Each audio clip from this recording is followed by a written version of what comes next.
Pertama, saya akan menjelaskan tentang memandikan jenazah dan tata caranya.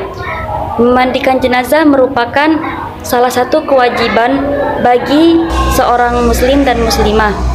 Untuk melepaskan kewajiban tersebut, sekurang-kurangnya dilakukan 1 kali dengan meratakan air ke seluruh badannya sesudah najis yang ada pada badannya dihilangkan dengan cara bagaimanapun. Adapun tata cara memandikan jenazah yaitu mayat diletakkan di tempat yang tinggi seperti ranjang dan diletakkan di tempat yang sunyi. Berarti tidak ada orang yang masuk ke tempat itu selain orang yang memandikan dan orang yang membantu dalam pelaksanaan pemandian tersebut. Dan pakaiannya diganti dengan kain basah atau kain sarung agar aurat mayat tersebut tidak terlihat. Berikutnya, sesudah diletakkan di atas ranjang, kemudian didudukkan dan disandarkan kepada sesuatu.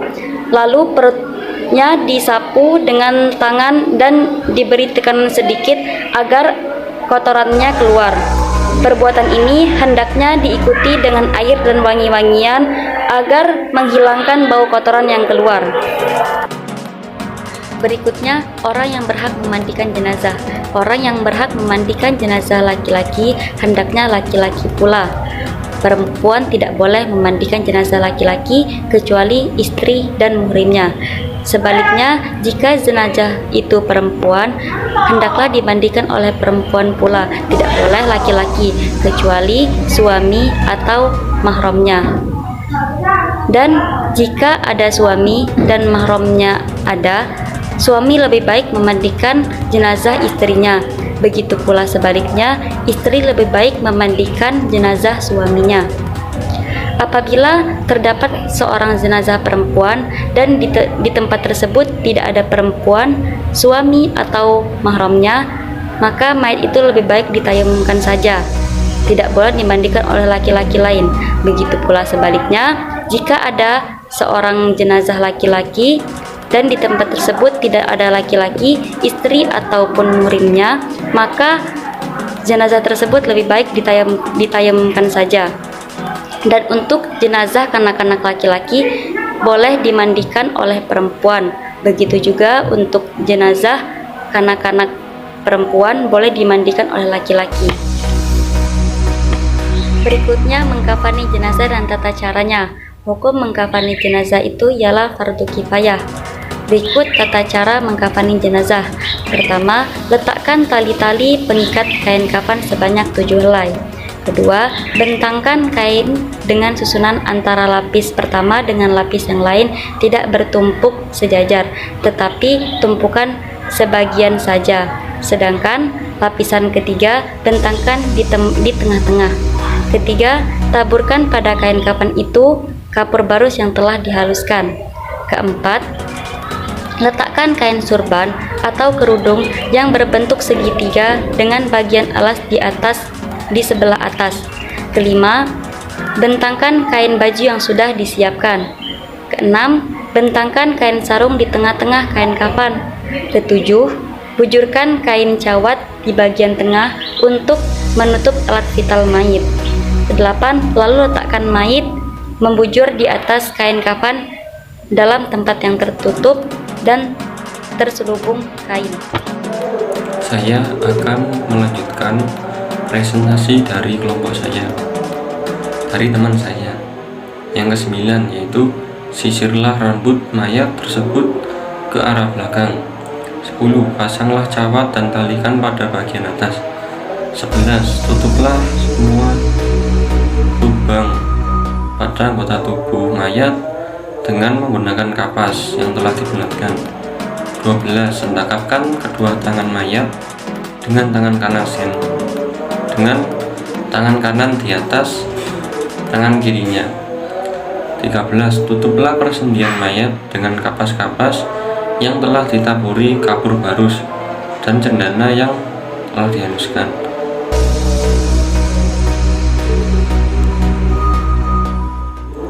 14. Lipatlah kain sarung yang sudah disiapkan.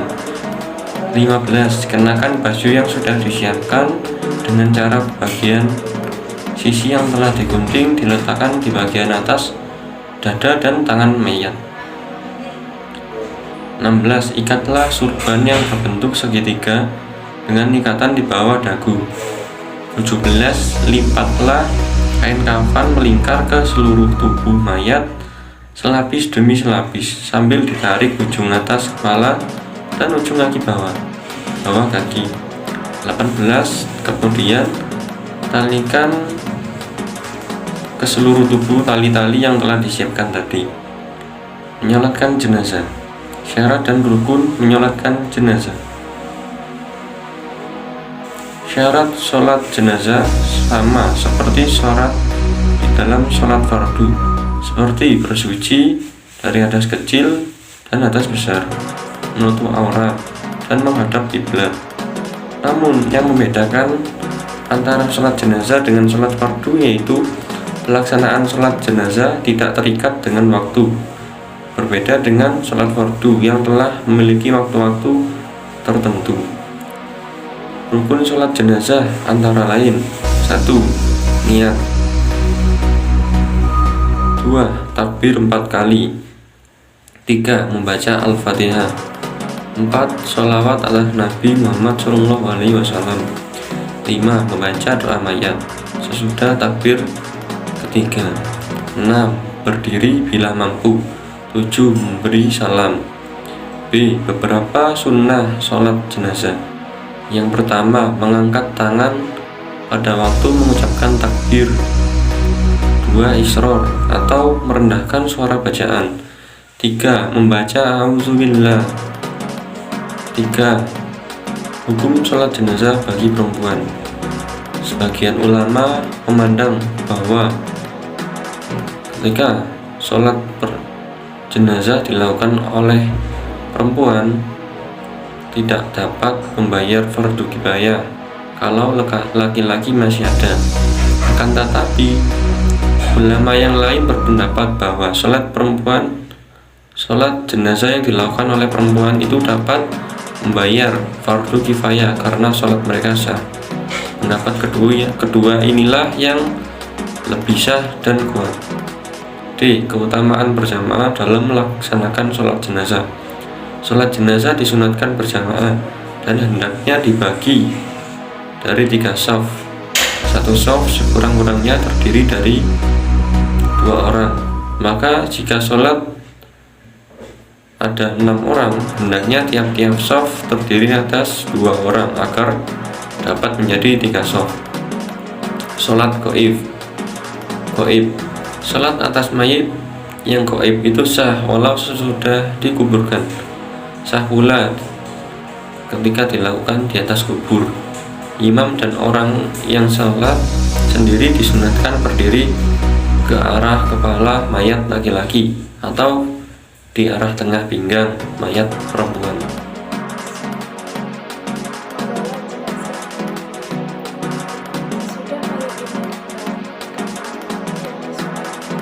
Lalu dibawa ke kubur, dipikul dengan 4 penjuru, berjalan membawa jenazah itu harus segera. Dari Abu Hurairah, Rasulullah SAW bersabda, bersegeralah kamu dalam mengurus jenazah, karena jika ia orang soleh, berarti kamu telah melakukan kebaikan untuknya, dan jika ia bukan orang yang soleh, berarti kamu telah meletakkan keburukan pada pundakmu. Riwayat jamaah. Sebagian ulama berpendapat bahwa orang yang mengantarkan jenazah itu sebaiknya berjalan lebih dahulu daripada mayat, mazhab Syafi'i. Sedangkan sebagian ulama yang lain berpendapat sebaiknya orang yang mengantar itu berjalan di belakang mayat, mazhab Abu Hanifah.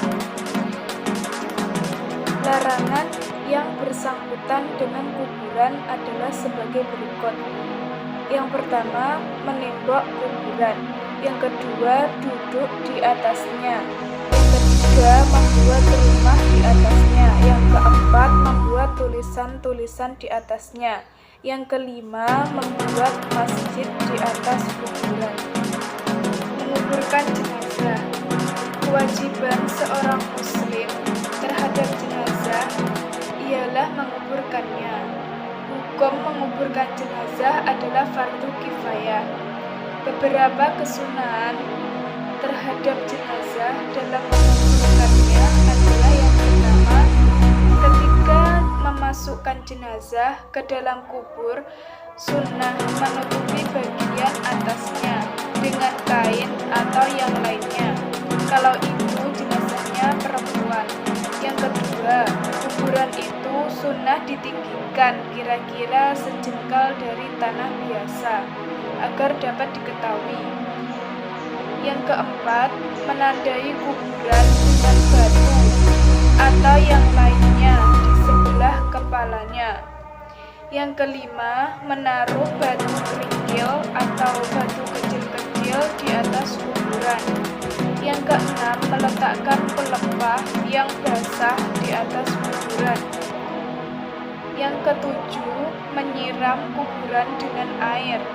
Yang kedelapan, sesudah mayat dikuburkan, orang yang mengantarkannya disunahkan berhenti sebentar untuk mendoakannya. Takziah atau melayat. Melayat kepada jenazah itu sunnah dilakukan dalam 3 hari sesudah ia meninggal dunia. Yang lebih baik ialah sebelum dikuburkan. Yang dimaksud dengan melayat itu ialah mengajukan ahli mayat supaya sabar, jangan berkeluh kesah, mendoakan mayat supaya mendapat ampunan, dan juga supaya malapetaka itu berganti dengan kebaikan. Ziarah kubur. Laki-laki disunatkan menziarahi kubur. Adapun bagi perempuan, hal itu dimakruhkan karena tabiat perempuan itu penuh perasaan dengan lemah hati dan lekas susah, maka dikhawatirkan akan mendudurkan air mata dan akan berkeluh kesah serta berduka cita, sehingga ia lupa akan